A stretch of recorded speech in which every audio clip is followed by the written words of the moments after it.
Hi players, bonjour from Paris. My name is Assaf and welcome to my channel Easy Board Games. Today we're going to have an explanatory playthrough of Heroes of Land, Air and Sea that was designed by Scott Almes. As always with my playthroughs, I'm not here at all to give you any kind of strategical advices, so don't worry if you're going to see me do later some stupid moves. That is totally okay. I just want to show you as many cases as possible so you'll be able to table this game as quickly and as easily as possible. Since I have obviously skipped setup, let's just go over what we can see on your screen right now and we'll take it from there. Starting with the main board, we're going to have here 4 continents. This is where the factions are going to start with. Between those continents, we're going to have some sea areas, and in each area, whether it's sea or a land area, we're going to have some exploration tokens that we'll be able later to flip and gain some bonuses, or we're going to have some negative effect, but we're going to talk about it later. In some areas, we're going to have 2 exploration tokens. Those are the swamps and the sea area that we have right here in the middle, and the rest of the areas we're going to have only 1. On the right side of the board, what we can see over here is the deck of the spell cards that players will acquire during the game. On the other side, we're going to have here the 3 tokens of the victory points. Of course, we're going to start at 0. This is why it's not actually on the track itself. We have the 3 different resources, and that is something that I have placed there, of course, randomly. And we'll be able to tax later. This is an action that we'll see later during the video. And of course, these tokens are going to move all the time, but don't worry, we're going to see it, of course, a little bit later. Also, we're going to have here the 3 capitals of the 3 factions that are going to participate in today's playthrough.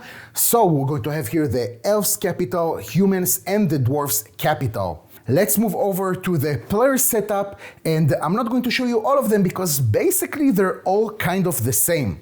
So this is the Elves capital, let's say, and I like to see it as a zoom into the capital that we've seen before. Over here we have the courtyard. This is what is available to us right now. So we have here 2 serfs or workers, however you want to call them. In the game itself, they're called the serfs. We have here the 2 action tokens that we'll be able to take one, and with that, we'll be able to follow which actions we're going to take. Also, we have here the different units, like the airship, the normal ship. Then we have the 3 heroes that we'll be able to put into game a little bit later if we have built the right building. The warriors, the other serfs that we have in the supply, level 2 and level 3 of the capital, and the 3 towers. Also, we're going to have here the first player marker, so the elves are going to take the first step. We have here the 3 hero cards, and we have here a deck of tactical cards. This is something that basically is mutual to all the other factions, so each faction is going to have exactly the same tactical cards. So again, I'm not going to show you also the humans and the dwarves because really it is the same thing besides of the heroes, of course, but that is a little bit less important for now. So after we have concluded what we can see on the main board and on the player setup, let's start by taking the first action that we have right over here, and that is the recruit. So when a player would like to take an action in Heroes of Land, Air and Sea, they just need to take one of these tokens that is available to them in the courtyard and place it right over here. Now, before I'm continuing, something that I forget, of course, that each player is going to start also with 1 spell card. This information is hidden from the other players, so for now, I'm just going to keep it like this. Now, when we're recruiting a unit, we basically need to make sure that we have enough resources in order to recruit that. So when I'm looking right now at the serfs and at the warrior, in order to recruit a serf, we'll need to pay 1 bread with this icon that we can see over here. That is 1 food, and that corresponds, of course, to the resources that we're starting with. We have the mana, we have the food, and we have the ore.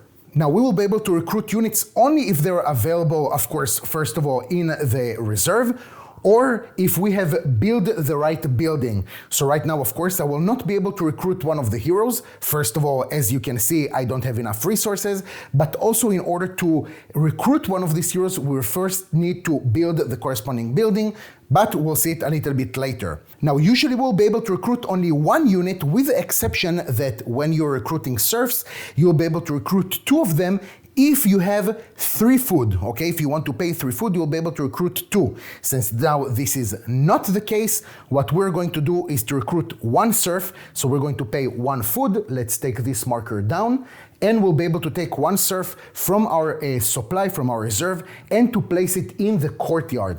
Now, in Heroes of Land, Air, and Sea, the actions that we can see on the left side of the courtyard are actions that the other players will be able to follow. What does it mean to follow? That means that the other players will be able to take one of their available serfs that they have in their courtyard, place it right over here in the same action, and execute that action.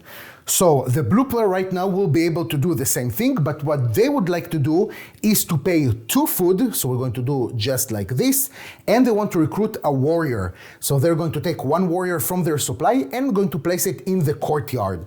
We're not going to continue to the dwarves faction because they decide that they do not want to follow this action. And with that, the first turn of the elves is finished, and we're going to move to the next player in the turn order, which is, as you guessed it, the human player. Now, the human player will not be able to recruit now again because this place is already occupied. So the next action that I would like to show you is the move action. So what they're going to do is to take one of these tokens again, they're going to place it over here, and they will be able to execute this action. Now, when you're moving, you will be able to take up to 5 units from a specific place and move it according to how many steps the slowest unit can move. Now, when we're talking about movement, as you can see right over here, with this compass sign, this is how many steps that specific unit can move. So if we have only serfs, this unit can move up to 2 steps. If we have warriors, 3, and so on. But if we have warriors and serfs, that means that we'll be able to move only up to 2 steps because that is the slowest unit. So right now, the blue player, the human, are going to take both of these units and they're going to move outside of the capital. Now again, the courtyard and everything that we can see right over here is basically a zoom in into the capital itself. So right now, if we're going to move a warrior and a serf, they will be able to move 2 steps in any direction, of course, but pay attention that in the desert area, we have here this sign, and that means that they will have to stop over there. So I will not be able to do, for example, 1 and 2, I will be forced to stop in the desert. But for now, what the human player would like to do is to move 1 and 2, and they're going to stop over here. Now, if in the area that you're stopping there is an unexplored token, now it's the time to flip it to the other side and actually resolve what we have over here. This token is actually a monster. I'm going to skip a little bit all the flavor text and let's go directly to the effect. If your army has at least 3 natural strength, defeat this monster and gain 1 victory point. If it does not, your army must move to your capital city or to a region of a tower you control. And after that, we'll be able to discard this token after resolving it.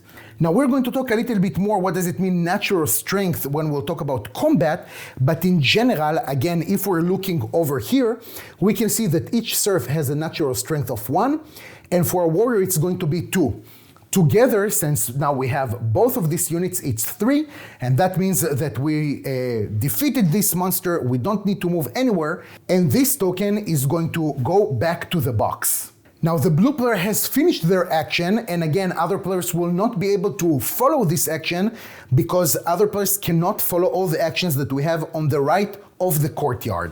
So we're going to move on to the dwarves faction. Maybe with the angle of the camera it's a little bit less clear, so I apologize for that, but as you can see, I'm going to narrate everything. The next action that I would like to demonstrate is the tax action. So the red faction, the dwarves, are going to take one of their markers and they're going to place it right over here. Now, when you're taxing a resource, let me draw your attention over here to what we can see on the board. We have the opportunity to tax either the resource that we have at the top, bottom, or at the lowest place. If we decide to tax this resource, we're going to gain 4 of that resource, then 3 from this one, and 2 from this one. Of course, we're going to choose only one of them. So right now the dwarves would like to tax the first resource that we have over here, and that means that they're going to receive 4 ore. So from 2 we're going to push it to 6. Now before we're going to do anything else over here, let's see if the other factions would like to follow this action. The elves are super happy to take this opportunity, and they're going to place 1 serf on the tax area, so they will be able to follow this action. And they also would like to tax the ore resource, so again from 2 it's going to go up to 6. But going to the humans, even though they would love to do the same, they do not have any more available serfs in the courtyard, and we cannot use one of these tokens, so they will not be able to follow this action. And with that, we're finishing this action, but not before we're going to rotate basically all the resources that we have. So this resource is going to go to the most bottom space over here, and the others are going to go up by 1. The next action that I would like to demonstrate is the build action. So the elves are going to take this token and they're going to place it right over here. And when we want to build something, we have quite a lot of options. We'll be able to upgrade our capital, we'll be able to build towers, and so on. But actually what the elves would like to do is to build one of these buildings that will be able later to recruit one of our heroes. When you want to build one of the buildings over here, you need to make sure that you have at least 1 serf available. Now, all of these buildings, as we can see right over here, actually cost 3 ore. So no problems for the elves. They're going to pay these 3. And they're going to take one of their serfs and they're going to place it in one of these positions. They will be able also to build this one or this one, but again, we want to concentrate on the heroes. They're going to place a serf right over here, and that means that this building has been built, and now in a later turn, the elves will be able to recruit this hero. Again, since the humans don't have a serf that is available in the courtyard, they will not be able to follow this action. But what they would like to do is also to build. So they're going to take their second token, they're going to place it right over here, and they would like to build a tower. Now, a tower, as we can see right over here, is going to cost us 1 ore for each zone that is distant from our capital. So let me take you back again to the main board. They would like to build their tower over here. And of course, in the area that they would like to build a tower, they need to have a serf. If they don't have a serf over there, if we would have had only 1 warrior, that would not have been possible. But again, no problem over here. So they're going to pay the price, which is 2, right? 2 ore, that's the distance from the capital. So that's exactly the price that I paid off camera. And they're going to take one of their towers and they're going to place it right over here in this area. Now pay attention that each faction will be able to build only 1 tower per continent. So the next tower that the humans would like to build will have to be built over here, here, or here. The dwarves are super happy for this opportunity, so they would like to follow this action. They're going to take one of their serfs, they're going to place it right over here, and they will build also one of the buildings that we have on the player board. So again, this is something that is going to cost 3, 1, 2, and 3. And also, that's a good thing that they have a serf over here, of course, and they would like to build this building right over here. The elves would like to follow this action, but unfortunately, that space of build has already been taken, so they will not be able to place here a serf. Moving to the dwarves, they would like to show you something that is called research. So they're going to take their last token, going to place it over here. And when we're doing the research action, we're going to draw 3 cards from the spell deck, just like this. And from all of the cards that right now we're going to have in our hand, we will need to leave only the number of cards that correspond to our capital level. Since now our capital level is only 1, we'll be able to have in our hands or library, whatever you would like to call it, only 1 spell. So I'm not going to go into which spell I'm going to keep and why. Let's just choose the cheapest one maybe, so we'll be able to demonstrate it in an easier way. This is the spell that they're going to leave, and the other spells are going to the discard pile right over here. That is, of course, face down.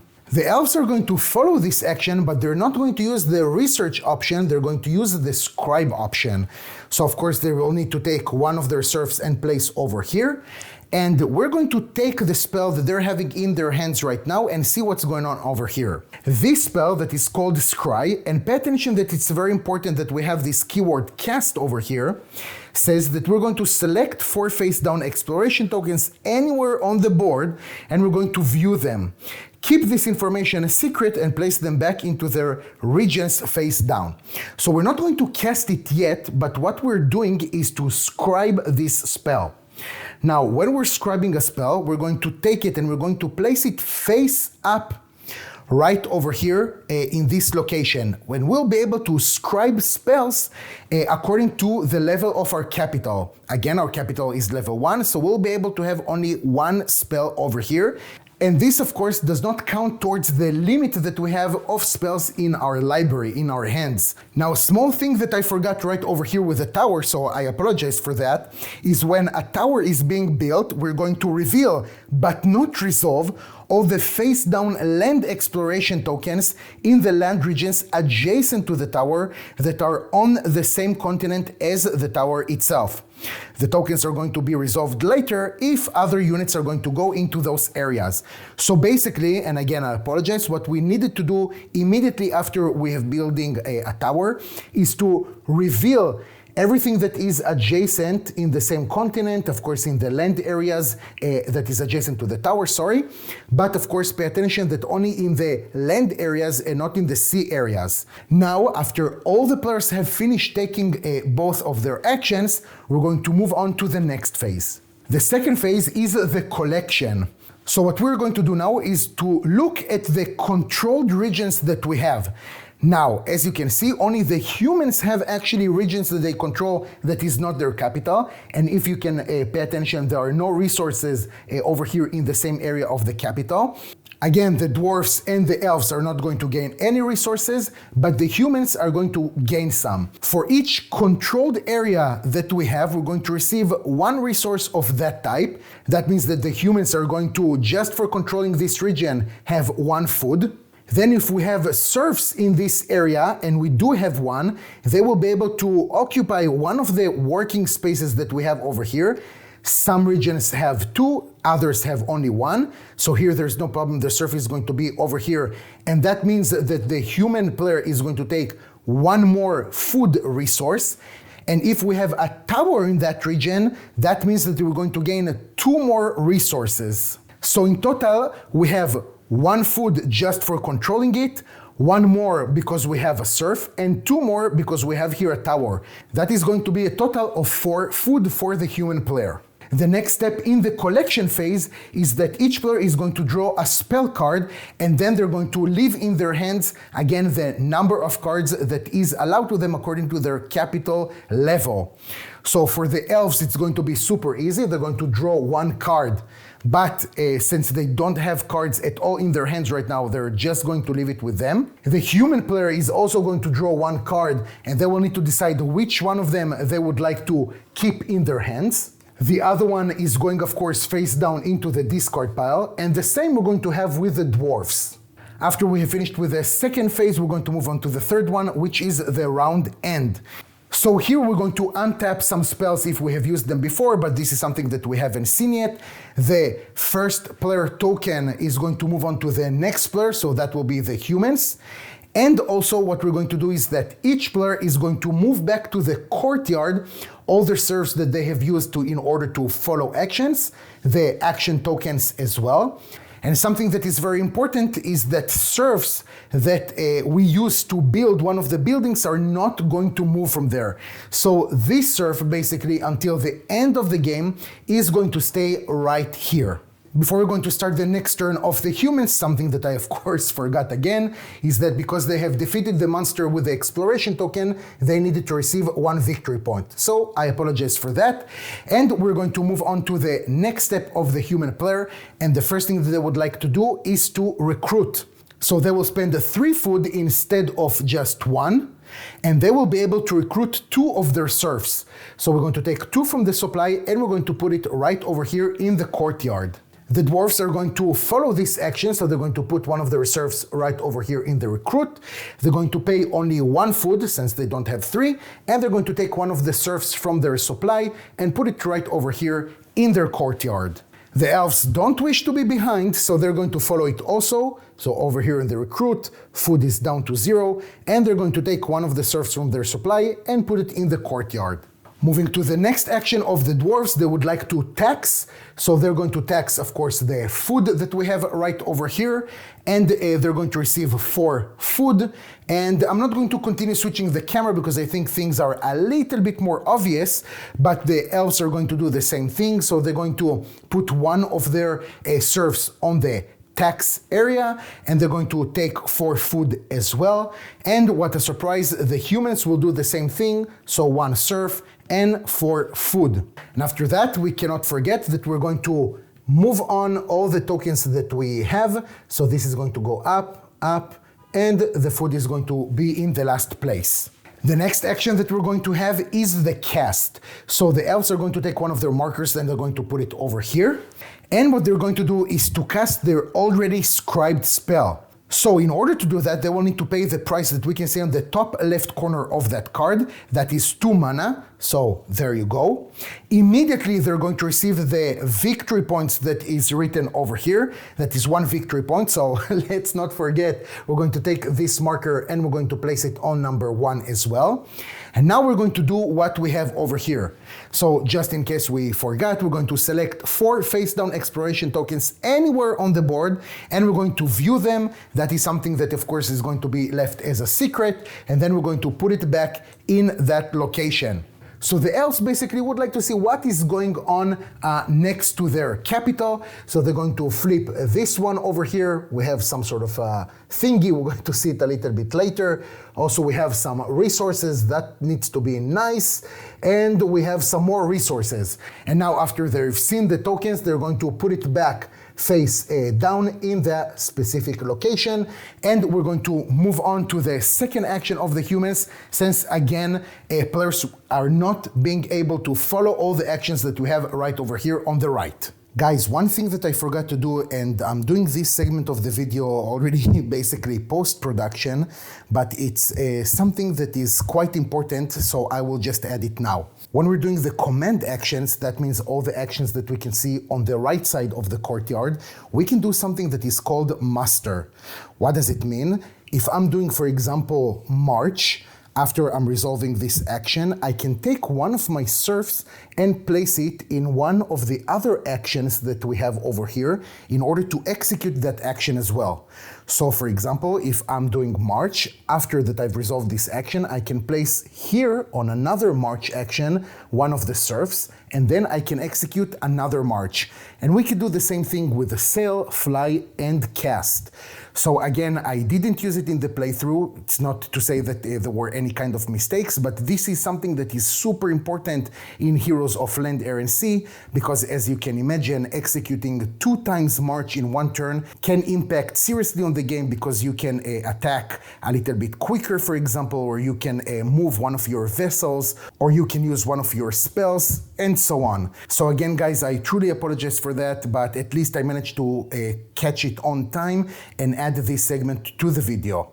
The humans are going to execute the move action, and they're going to move with both of the serfs that they have in their courtyard.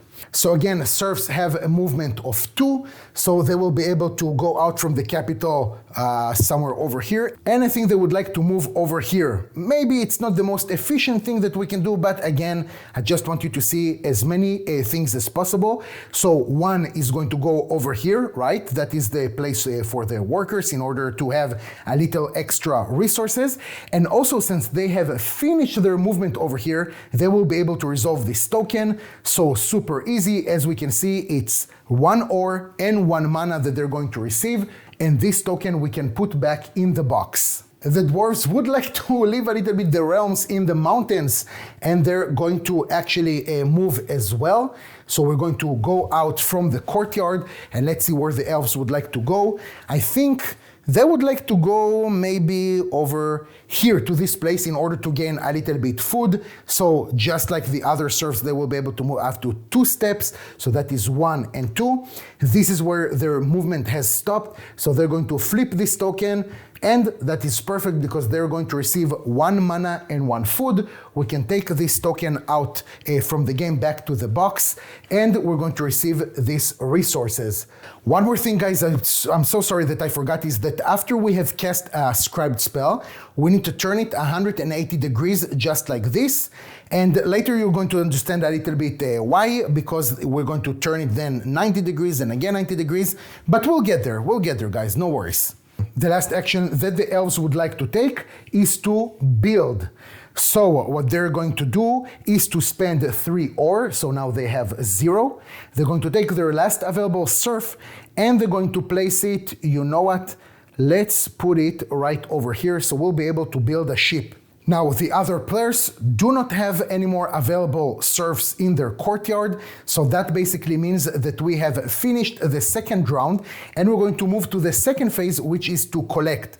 So again, let's start quickly with the humans over here, starting with this place. So again, the humans are going to receive 4 food, right? 1 for controlling, 1 for this place, and then 2 for the tower. So humans now have 9 food, and it's very important to remember that we cannot pass the number 10 for a specific resource. So the maximum that we'll be able to have is 10 food, 10 mana, and 10 ore. After we finished over here, we're going to move over here.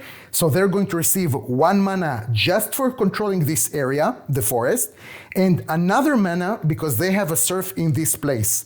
So in total, that is going to be 2 mana. The dwarves on the other side right over here are going to receive 2 food, right? 1 for controlling and 1 for the serf. So from 6, they're going to have now 8. And the elves are still going to stay with nothing since they do not control yet any other area.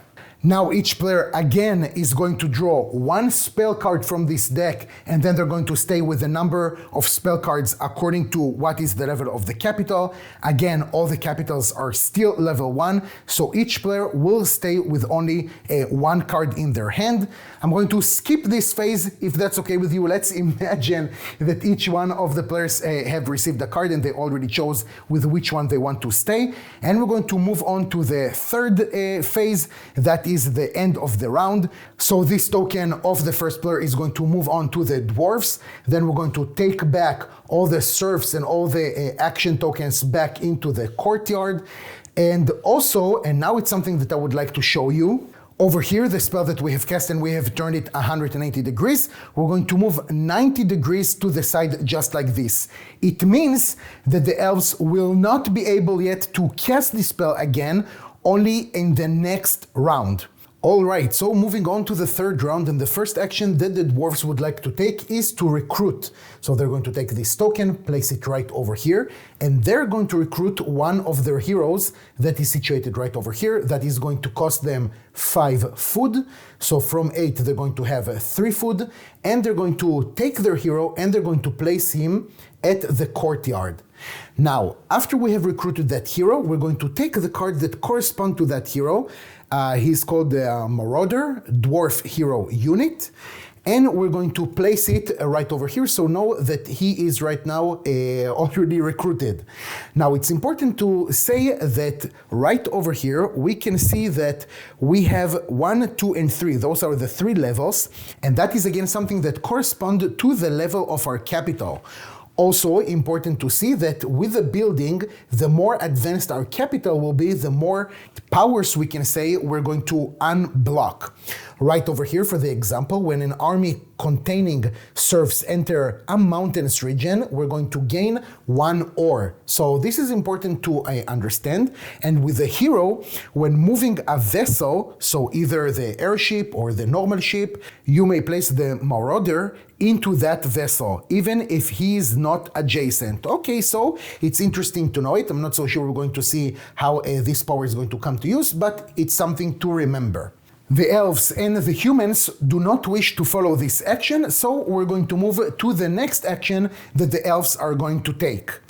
So the elves are now going to tax, so they're going to take one of their markers, they're going to place it right over here. and they're actually going to tax the ore. So this is what we have over here. They're going to receive 3 ore. And again, the humans and the dwarfs do not wish to follow this action. Now the humans would like to recruit, so they're going to place one marker right over here. Now you might ask yourselves how come the humans didn't follow the action of the dwarfs from before. And the thing is that sometimes you would like to keep a serf in your courtyard for maybe following another action, or maybe you would like later to build something, so you need a serf that is free and so on. There are different considerations for not following an action. So now when they want to recruit, they're going to pay 3 food in order to recruit 2 serfs. So they're going to take them from the supply and place it right over here. And again, the dwarfs and the elves do not wish to follow this action.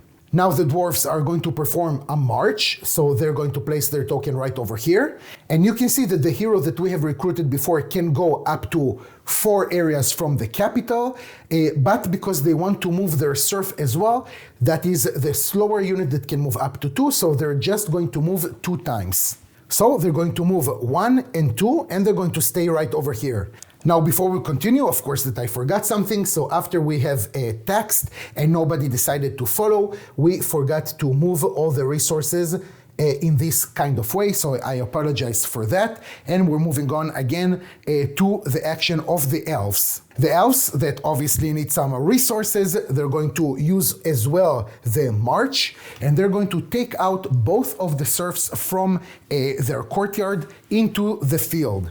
So they can move again, as we said, up to 2. And they are going to, let's see, I think because they really need mana, they're going to move over here. Moving again to the humans, they will perform again the march, and they're going to take only 2 of their serfs in order to move 2 places from their capital.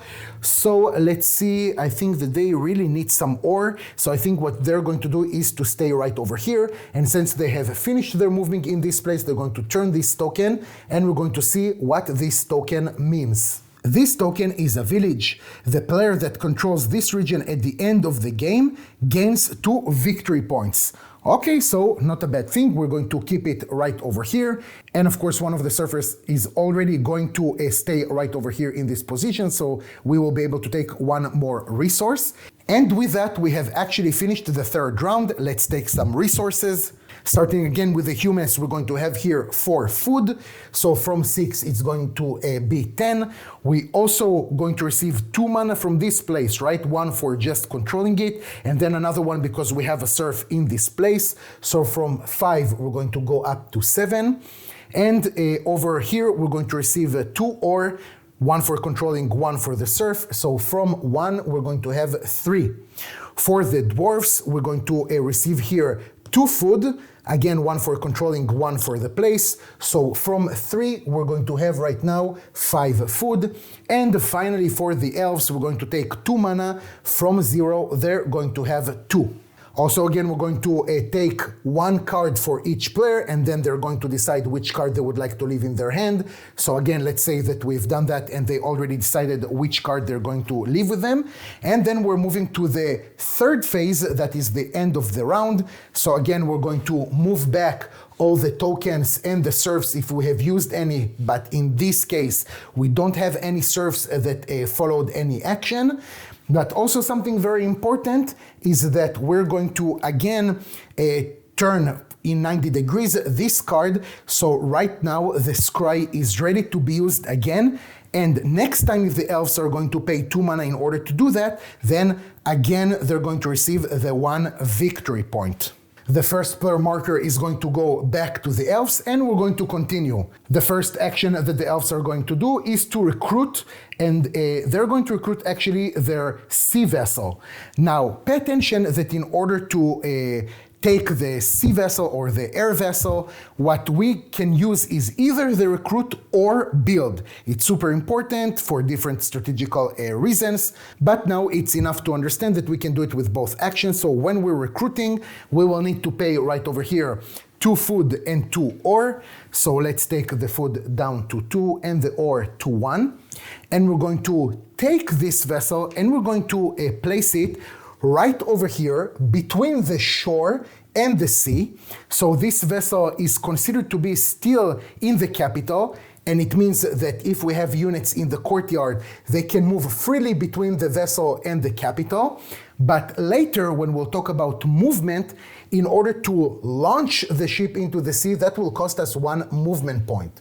The humans would like to follow this action. They're going to pay 3 food, and they're going to recruit 2 more surfers into their courtyard. But the dwarfs, unfortunately, do not have any surfers in their courtyard, so they cannot follow this action. Next, the humans would like to tax, and they would like to receive some ore. So they're going to take 4 ore. From 3, we're going to go up to 7.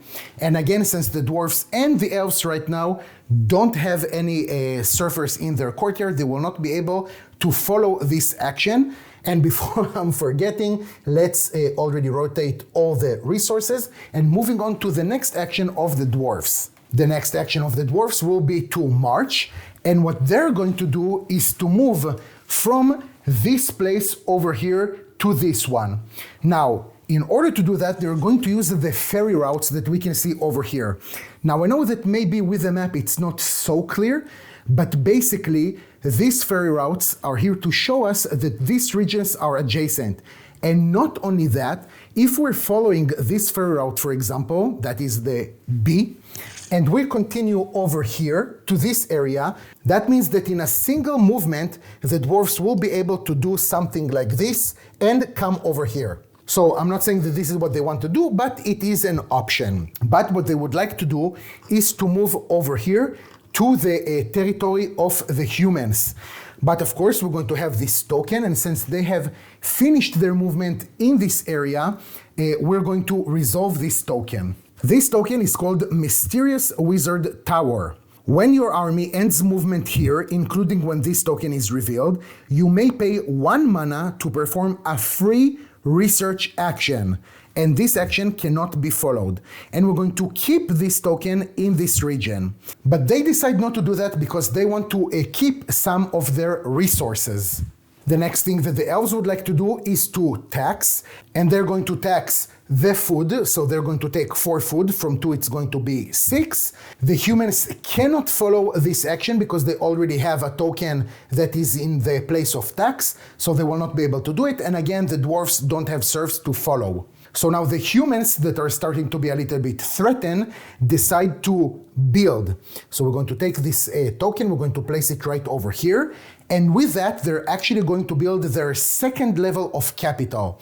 As we can see over here, the price for the second level of capital is 4 ore, 4 mana, and 4 food. So from 7, all the resources are going to drop down to 3. And what we're going to do is to take the second level of the capital, and we're going to place it right over here. And that unlocks quite a lot of things. First of all, they will be able now to have 2 spells in their hand. They will be able to have 2 spells that they are going to scribe if they wish to a little bit later. And also if they're going to build some buildings or recruit some heroes later, it's going to unlock more possibilities since they are having now a second level capital. Also pay attention that their capital becomes even stronger, so if they're going to be attacked, the capital actually has better stats. On top of that, because they have now a second level capital, they also will be able to build a second tower. In case it was not clear from before, you will be able to build towers as long as it corresponds to the level of the capital. So in order to build a third tower, you will need to have a third level capital. And on top of that, at the end of the game, you're going to receive also victory points according to what is the level of your capital. Now, something else that I forgot to mention, of course, we always have to have something that I forgot to mention, is the power that we have right over here, because we already have this building, and it says when an army containing a serfs enters the mountains region, gain 1 ore. So this is what we had right over here. That is an army that contained serfs. So we're going to have 1 more ore. From 3, we're going to take it up to 4. And the last action that the dwarfs are going to take is to march. And actually, we're going to start over here. Combat. So this is something that we haven't seen before. So what they can do is to either attack this area right over here, or they will be able to attack this area that is here, since it is 1-2 steps away, which is exactly the amount of steps they will be able to take, because in their army they have serfs. So in order to make the things a little bit simpler for the dwarfs, what they would like to do is to move 1, 2, and actually go into this area and attack only the 2 serfs that are here instead of a serf, a tower, and a warrior. So now basically we have a small procedure that is going to take place. We're only going to perform this procedure one time, and then we're going to see who is the winner of this combat. The first thing that we need to do is to calculate the total of each army's strength. So for that, we're going to see first of all what is the natural strength of each unit that we have, and by that we're going to see what is the total natural strength of each army. So right now here we have 2 human serfs, and we can see that their natural strength is 1. So the total natural strength of the humans is 2. For the dwarfs, it's going to be also 1 for each serf, but because they have here their hero, it's going to be 2 more. So the natural strength of the dwarfs is right now 4. Next, we're going to add any ability bonuses of heroes, vessels, and structures. But right now, the ability of the hero that we have, because it's still level 1, doesn't have anything to do with this combat. As we remember, it has something to do with their vessels, so it's not relevant for this combat. Then we're going to cast 1 combat spell to add to the strength of this army or to decrease a strength from the enemy's army. Here it's important to say that the defending player always going to cast their combat spell first. Fortunately for the humans, they're going to cast something that is called Magic Arrow. Now pay attention that you will be able to cast only spells that have this keyword of combat. And also here it reminds us that we cannot scribe this spell. So in order to cast this spell, they will need to pay, of course, 2 mana, so no problem because they have 3. So from 3, they're going to have now only 1. Immediately, they're going to receive the victory points that are stated at the top right corner of the card. So 1 more victory point for the humans. And now it says before tactic cards are chosen, that means right now, of course, destroy 1 warrior or 1 serf. So that is pretty great. 1 serf of the dwarfs is going to go back to the supply because it's being destroyed, and this card can already go to the discard pile. So now again, the natural strength is 2 versus 3 of the dwarfs. The next thing that we have in the combat is to select a tactic card to play. So as mentioned before, each player has the same set of tactic cards in their possession. So the attacker and the defender are of course going to choose secretly a card that they have in their hand in order to play, and they're going to place it face down next to them. Now it's important to understand that most cards have some sort of a cost that you will need to pay in order to play this combat card. Now you have to remember 2 things. First of all, pay attention that some cards are only for the defender and some cards are only for the attacker. And also you have to pay the cost that is written on your card. So the card that the humans decided to play, it's this one. Let's put it right over here on this side. And the card that the dwarfs decided to play, it's this one. So now we're going to flip both cards and we're going to see what's going on over here. Let's start with the humans first. So here, the card that is called Conscripts, you may move units from adjacent regions and from any region on the same continent into the battle by paying 1 food per unit that is moved. Of course, this cannot result in a player having more than 5 units in a region, because in general, in Heroes of Land, Air, and Sea, we can never have more than 5 units in the same region. And also, if you do not move any units, you're going to lose 2 victory points. On top of that, if the enemy has decided to play barricades or siege, we're going to receive +2 or +1 to the final army strength. So before we're going to resolve actually what's going on over here, we're going to see what's happening over here. And this card that is called First Strike, first of all, the dwarves need to pay for it 4 mana. But if you pay attention, they have only 3. So we're going to see what we can do with that in just 1 more second. They're going to pay this 3 mana, and then they're going to do something that is called to sacrifice units in battle. This means that players may choose to sacrifice 1 or more units, not including vessels of course, to help pay for the cost of a tactic card. The neutral strength of the unit sacrificed can go towards paying the cost of the tactic card. So right now we don't want to sacrifice our hero, we're going to sacrifice one serf. So what we're going to do is just to put him just like this, horizontally.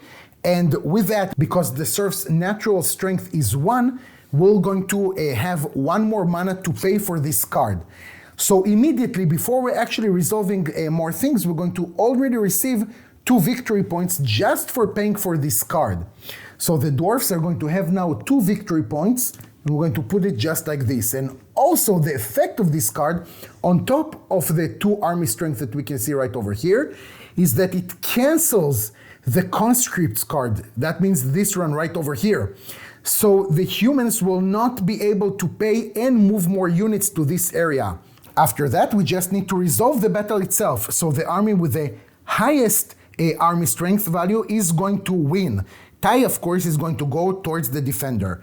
So right now what we're having, even though that we sacrificed this unit in order to pay, still we're going to count their strength. So again, as we said, with the hero we have 2, with this one we have 1, that is 3 against 2, but also we have the +2 from here. So 3 + 2, that is 5, which is obviously higher than 2, so the dwarfs actually won the battle. The losing army takes damage and must lose units and or structures whose natural strength totals at least half of the losing army natural strength, rounded up.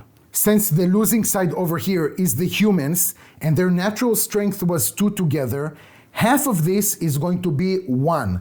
So they will need to take damage that is at least 1, and the natural strength is equal like the hit points as well of the unit, so they're going to have 1 serf that is dead, and we're going to put it back in the supply.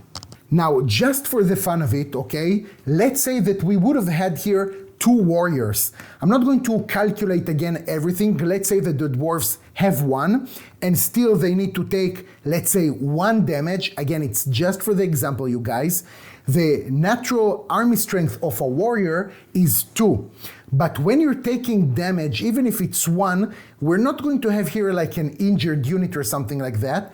If we have taken damage with a unit, and it's not enough to cover for their whole natural strength, still this unit is going to be taken down the board back to the supply of that player. The rest of the units of the losing army have to either go back to the capital or to an area that contains a tower that they control. In our case, the human player decides that they want the serf to go to this area, which makes sense because now the serf can take this area right over here, and by that they will receive 1 more food at the end of the round.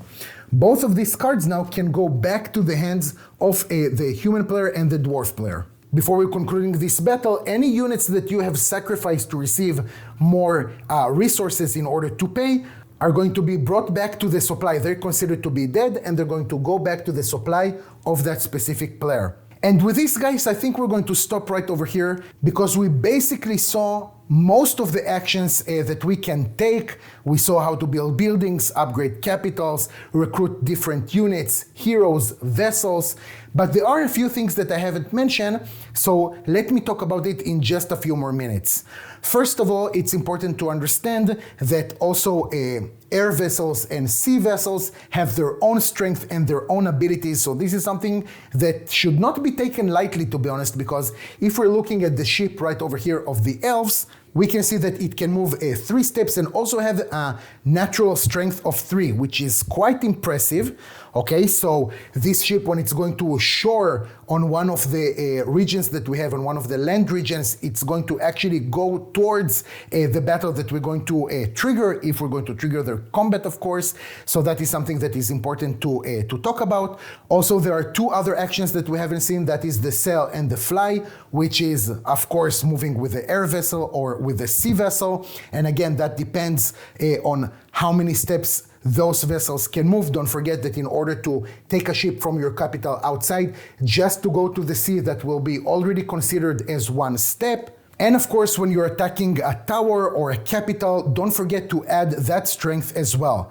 Now, we can continue, to be honest, a lot more, but I think that if you understood this video, first of all, it's going to be super easy for you to bring this game to the table and at least start playing the game.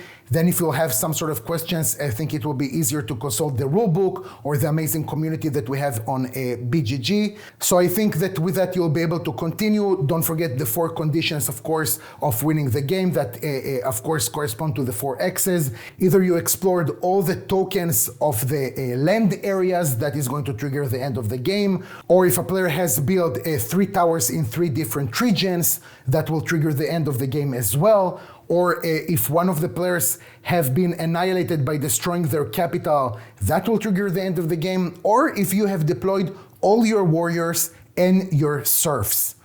Guys, thank you so much for watching. I truly appreciate it. Take care, and I'll see you next time.